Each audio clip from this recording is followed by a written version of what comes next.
Okay. So, Nora, you want to make the introduction? Here, yeah. You make the introduction. Yeah, sure. Cascade Strategies is a company that's been around for many years, and discussing with them, I found out that they had a technology that could be interesting for us, and they could become a partner, because what they do is at the heart of 3D experience, and essentially being able to look at a scene and be able to see what in the scene is going to be positive, negative, or neutral in the overall perception, emotional perception of the scene. That's excellent. So I think that Jerry Johnson is probably the right person to explain to you what Cascade Strategy is doing and what is the bionimbus, what is the bionimbus technology. Jerry? Hello. Thanks, JJ. Nice to meet you, Pascal. We can't hear you. Hey, Jerry, Okay. we cannot hear you. You are only on mute. That is off mute. Hey, Can you one hear us? second. 1 second. Good. 1 second. Okay, but do it there. Okay. So Pascal, well, they're getting it set. So Ari Hollander is there too. And when we did, remember Snow World that we did at one of the leadership conferences, the burn patient in the hospital? So they did all that.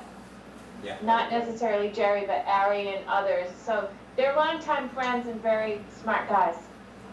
Thank you. Hello. Hopefully you can hear me. Can you hear me? Pascal, can you hear me? Now we can. Okay. Okay. Pascal, very nice to meet you. My name is Jerry Johnson. I'm president of Cascade Strategies. Cascade Strategies is the owner of the intellectual property that we want to talk to you about, and the innovation we want to talk about. To my right is Ari Hollander, and I think Lynn has given a good introduction of Ari. And well in the back there is Greg Carter, our field director. Okay, so I know your time is limited, so let's get directly to it. I understand, Pascal, that you have a laptop that has the slides. Is that correct? Yeah. Okay, then I'm going to keep it on myself for a moment. In a moment, we're going to focus on the subject, on the research subject. So just the quickest of introductions to the company. So if you'll just page down, okay? Brief background on us. We are a 22-year market research company. We serve a number of well-known worldwide companies and brands. We have a number of awards to our credit. And we do have a bit of a reputation for pushing the envelope in terms of innovations, particularly innovations regarding software for market research. And we are going to talk in a moment about the bionimbus IP. Okay, on to the second page.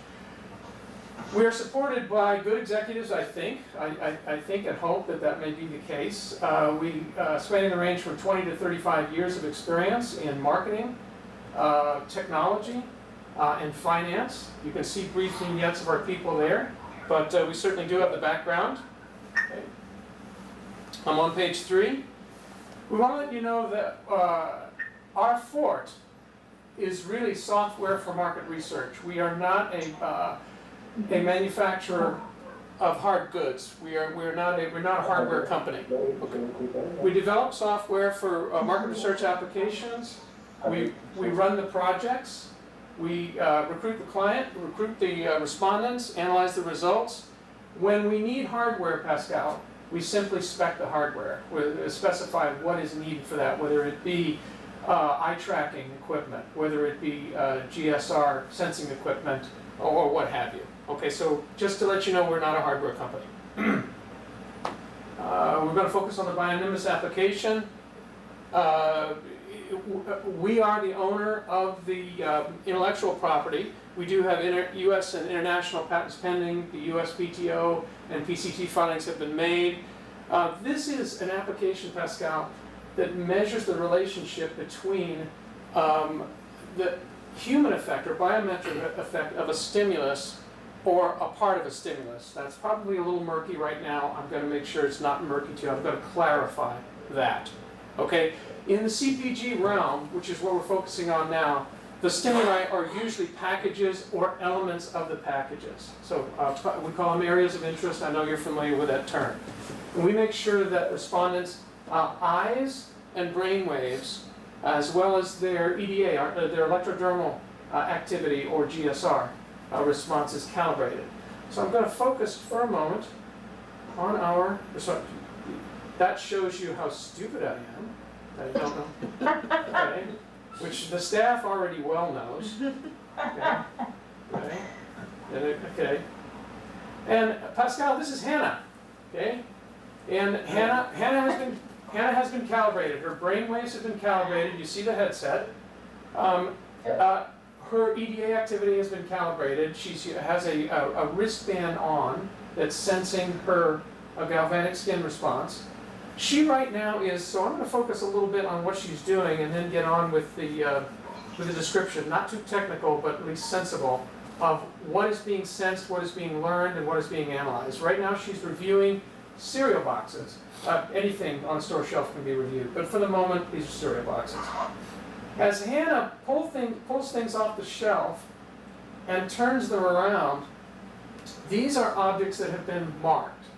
So, for example, that game that Hannah is looking around at right now has been marked. The side of the package, the character you see on the side, the characters on the front, ingredients, logos, etc., have all been marked. You can't see those markings, but they are virtually marked. So when Hannah observes these things, as she's observing them in milliseconds on a properly timed basis, we are determining her, we're measuring her brainwave response and her electrodermal response.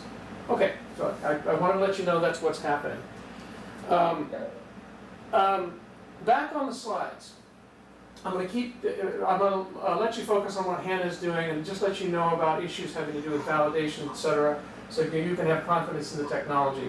We did go through rigorous validation from October 2012 through January 2013. We did this in concert with Professors McLaughlin and Evans at the Foster School of Business at the University of Washington. They were peers, they were observers, they helped us develop the protocol. And basically, including the analytical protocol that has to do with examining the data that come from Hannah right now, or other subjects. We used 80 subjects, we did it in 4 waves, and if you just look at the bottom half of that page, the net result was that we got, on a side-by-side validation, we got reasonably good correlations using the standard Pearson approach, anywhere from 0.62 to 0.71 at the 99% confidence level. This was written into a white paper.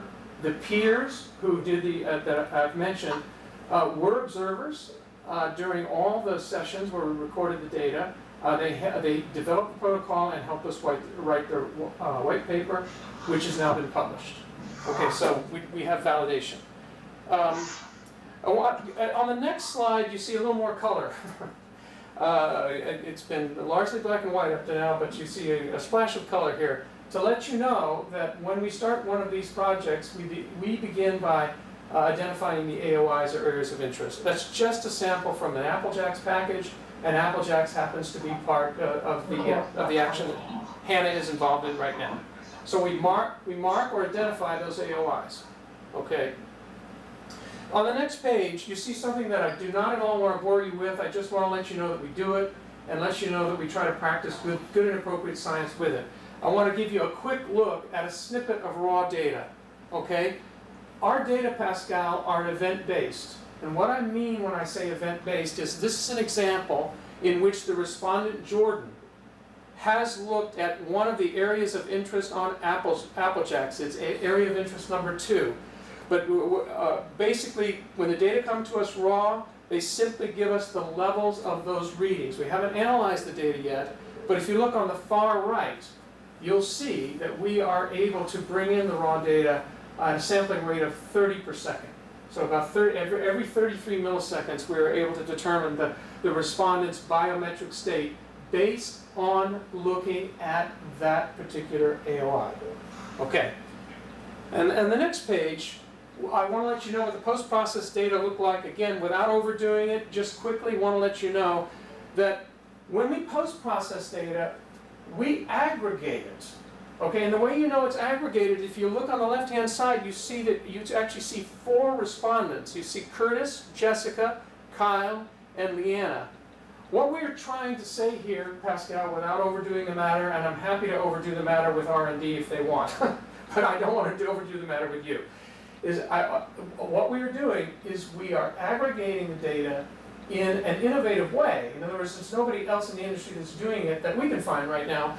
But we are packetizing those input data in such a way that we can, in simple English terms, say that Curtis or Jessica or Kyle or Leanna seem to have been moved by what they saw. I'm going to say that again. In the middle column, they seem to have been moved by the AOIs they saw, but we want to know the degree of relationship between the amount by which they were moved and an outcome like purchase. Okay? Purchase appears in the other 2 columns. Again, I'm happy to go into rigorous detail with you as to exactly how we index those data, but we're very careful to use calibrated data. We're very careful to be rigorous and as analytically pure as we can be before submitting those data to analysis. Okay. On the next page, I want to give you an example that I think is a little more intuitive of what result data look like. And this can be submitted to a simple English sentence as well. Okay? At the end of the day, for any one of these packages, I happen to have focused on Apple Jacks. For any one of these packages, we are then able to say for all the AOIs that were marked, what is the degree of relationship between the respondents being moved by that particular element, okay, being moved by that particular element, and their tendency to purchase the product as a result of having seen that. And that's simply expressed as a Pearson correlation. Again, most happy to get into abstemious detail and exactly what algorithms we use, but that is what we do. So English sentence, I promised to bring it to a simple English sentence. In this case, that would be, that would go like the following. If we wanted to know whether the brand was doing any good by introducing the Olympic athletes and the promotion having to do with the Olympic athletes on the back, and whether that was contributing to sales, and further, how strongly it was contributing to sales, BioNimbus would be able to give us that information numerically and analytically. That's what it's doing. Okay? Okay, and we're close to the end. I want to let you know that I think, let's get back to our good friends here. I hope Ari will join me. Okay. You go in the right direction. Yeah, I know. Once again, well, pay no attention to the intelligence level of the presenter. Or how well he can work his editing. That's right, yes, right, okay. Yes, I can spin all kinds of algorithms, but I can't move a simple control. Okay. Pascal, there are only 2 slides left. And these are the points I want to make having to do with those slides. It is possible to productize this. Right now it's set up to support market research projects. And we can basically, we can run as many market research projects of whatever complexity we need to run. Nevertheless, it can be productized. All the algorithms, all the functions are automatable. And the functions can be brought to a dashboard, and we can bring multi-city data into that dashboard. Okay? Next slide. At the same time, we've done a lot of work. As a matter of fact, to my right, you're looking at a gentleman who's done very deep work on this particular issue to determine to what extent BioNimbus is submittable to other stimuli. Right now, the primary stimulus, as you can tell, is a 3D representation of an object, the object being cereal boxes in VR. But there are many other possibilities, and we've actually tested some of these possibilities. Examples are physical objects like a phone, representations via video, representations via static images, even things like aromas and sounds. Okay, so I want to let you know that we have done some experimentation in those other areas. For want of a better word, we call them extensions, and we have had good success thus far. It's limited, because it's in the early stages, but we have had good success thus far in submitting them to the other stimuli. And finally, growth options. I've already mentioned that we can take on as complex projects as we want, but the technology right now is set up to manage projects. It hasn't been productized yet, but we have at least shared with JJ and the other good folks at DasCo some scenarios having to do with some productization scenarios, and he's had the opportunity, and I think other good people at DasCo have had the opportunity to review those scenarios. That is our presentation to you today. Okay, so first of all, thank you. It's a comprehensive presentation about what your solution is doing. Once again, I have millions of questions how you do that. Maybe not the purpose of the of this meeting to discuss too much indeed. Right. The question I have is, when you say this could be productized, in your group, what kind of product at the end we are delivering? First of all, is it a product or is it a services you can offer online? Perhaps ironically, it cannot be offered online, but I still want to answer your question as you honestly gave it. It can be offered in terms of software as a service, and so that's a choice. Another potential choice is to offer it as an application. So when you face CPG clients like Kraft, Procter & Gamble, Nestle, etc., it is at least possible, and we have been in loose discussions with JJ about these possibilities, it is at least possible to render it as an application at that company. So, for example, Kraft Foods could apply BioNimbus to cream cheese. So you could basically have 30 seats devoted to the design that leads to the shelf sets that Hannah was looking at, to the development of the 3D objects that go in the shelf sets, and sending them out to research purposes. That could be an application. So why I'm asking these questions? Because and I may be wrong, so excuse if I am not knowledgeable enough. But based on my experience I had with those companies, most of the time they subcontract those kind of activities. It's not internalized. Mm-hmm. Okay. For example, doing many things on the 3D merchandising, at the end, the number of people we have in PNG, in Carrefour, in such a thing, are nothing compared to the people who are doing exactly the same, but in an agency or a market research company. Right. Pascal, This is the reason why I was asking the question, because either we have two ways to go to market. Either we develop an application and the end user of those applications are obviously the Kraft, PNG of the world, or could be a platform whereby the PNG can subcontract what they have to do and market research company can use it. I agree completely with your point of view, which is dual or dichotomous. I think both possibilities remain. The reason I might at least take note of the application possibility is that, particularly in the era of big data, predictive analytics, the whole notion of what research is changing, fundamentally changing. And many people working at the CPG companies are understanding that it is possible to develop more analytical prowess or more analytical horsepower by doing many of these things on their own. Now, I agree, when you bring up the issue of subcontracting, it remains true that companies like, well, we just talked about a couple of them, Kraft, Kimberly-Clark, etc., often do subcontract a lot of this, and in terms of eye tracking, eye tracking alone, they've subcontracted a great deal. But the more we learn about particularly predictive analytics and its submission to internal procedures. I trust you're still, light. Standing too still and the light, yeah. It's late in Paris. Oh, okay. The hand of God, you know. I'm probably the only one in this building right now. The more we talk to CPG people, the more we learn from them that they are not anathema to this idea, Pascal, that there is more they can do inside, particularly algorithmically. They can take, for example, Hannah, by examining these products, has probably generated somewhere on the order of 800,000 to 1 million rows of data. I think Ari will back me up on that.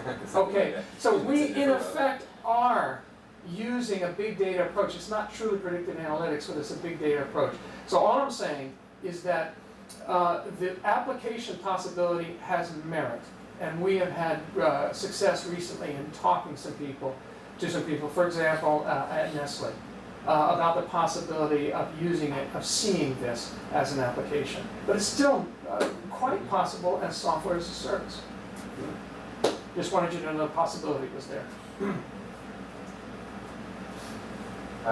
Okay, in your last chart, you say you need some funding to do the development. How much are we talking about? Okay, well, we have shared at least 7 scenarios with JJ. And the scenarios spec out funding possibilities that have to do with level of ambition. We can run from the smallest to the largest. The smallest would be, call it the kid brother of subcontracting, if you will. We don't treat it as an application. We treat it as on a project-by-project basis. That would be minimal. And you know, when I say minimal, I know it's very unfair of me to remain generic. We're talking about at the million or less level. If you were to examine the productization possibilities and look at the extensions, I mean, Pascal, this has enormous possibilities in terms of extensions to other routes, medicine, public safety, healthcare in general, et cetera, et cetera, et cetera. If you were to consider the productization possibilities and the extensions, then we would run to the larger scenarios that we've shared with JJ, and that would certainly get into the millions. But I hesitate to talk numerically about that. JJ does have data, and we would be happy to share. Once again, it's just to ask the order of magnitude. Yeah, you know, a million to several millions. A million to several millions. Those are the possibilities. Okay. From a strategic standpoint, the same way we modelize the physics of an object, we also want to modelize the emotional part of the object. Absolutely. Okay. Yep. Okay? So this is part of our strategy. Yep. And to a certain extent, if you look at our industry, you have the CAD industry having used the formal approach to modelize objects, and you have the video games don't care about the physical compliancy. What they care is about the emotional compliancy. Right. And at the end, we want what we do to deliver both work at the same time. Right.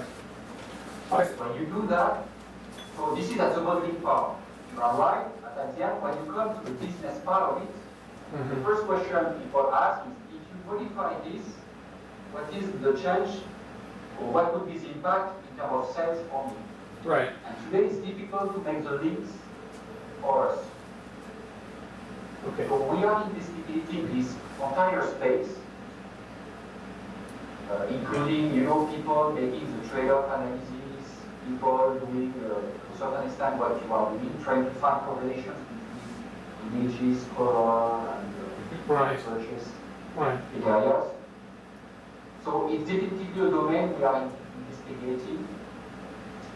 We are not yet fully mature. Yeah. Okay? The reason is because the strategy, our path, is not well defined. Yeah. But it's definitely where we are spending time to investigate, to find new technology, to position ourselves, and we want to bridge, as I said to you, the objects at the end we are doing the life cycle should be physically compliant and emotionally compliant. Right. And we want also to be able to predict the impact on the business. Yep. This is the concept behind what we call in our jargon 3D experience. Sure. Yep. Len? If I at the extreme, this is what is behind. Okay. And you are providing a piece of the answer. As a next step, I should probably bring your R&D guy, and you should probably go a little bit deep. Because I'm the type of guy, I need to understand the how, because otherwise, I don't know how to move forward. Well, You are okay. Pascal, I'm glad you bring it up because we have a point of view as well, and the point of view coincides remarkably, I think, with the point of view of what I think is the point of view of Dassault. When you look at V6, we're moving from an age in which product lifecycle management was the catchword, and companies basically develop products and services to suit product lifecycle management. We're moving out of that age. We're moving into more of a V6 concept. Given that, this is our point of view. Admittedly, we could be wrong, but it's our point of view. And as scientists, this is what we think. We think, just as you intimated there, we think we should stretch to the main point, and that is that at all levels of the swirl, at all, from inception of the idea, inception of the innovation, all the way to rolling the product out to market and letting consumers, whether they be business type consumers, B2B consumers, or ordinary consumers, interact with that. Okay, that we believe that particularly in an age when engineering has become social, engineering are sharing their ideas more farther abroad, and they're not locked away in R&D rooms as they used to be. We think that we should grip that and make that part of the thinking in V6. And we think that bionimbus can be a strong part of that because bionimbus almost insists, the concept behind bionimbus almost insists that at every stage of the swirl, that engineers who are developing products and services as well, check in with the ultimate consumers of that product. And so share it with other engineers, but also find ways, and this is a very creative, innovative way to do so, check in terms of potential outcomes. Outcomes could be purchase, could be desire, could be intent, could even be a self-report, if you will. But we feel strongly that at every stage of the swirl, engineers should be using social methods, and they should be using techniques like bionimbus to check in with the ultimate consumers of that product. We believe that. And is your technique you are using or your algorithms only applicable on the visual part, or you can use it also on all the different senses of the human? Yes, as we indicated on, I don't know if it was the last slide, but the next to last slide, we have actually done some experimentation, particularly at the University of Washington. At the bottom of that page, we actually mentioned some of the approaches we took at the University of Washington. However, that is not sufficient I don't think sufficient to answer your question. We have taken it even further in terms of potential extensions of the bionimbus technology. We are now working with possibilities having to do with packetizing input stimuli, or input data, from a variety of sources. So it's not simply a 3D, an object in a 3D environment anymore. It's we have the potential, some potentials that you would expect. Static items like a poster, video. You would expect this, but we have been able to take it further because we've done the experimentation with the biometric input, both neurally and in terms of EDA, for things like aromas, for things like flashes of light, for things like sounds, etc. So any human stimulus can be submitted to this. It needs additional work, but we know minimally that we can see the differences in the data when we submit it to other stimuli. Okay.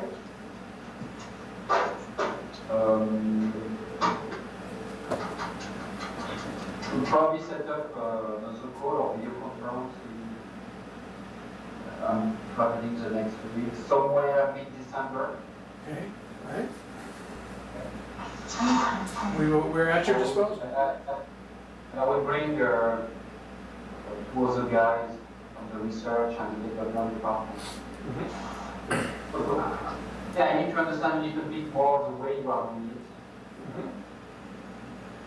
Not to replicate, but to, we have certain paradigms, then the way we want to modelize things, and the way also we want to reconstruct the models starting from the data.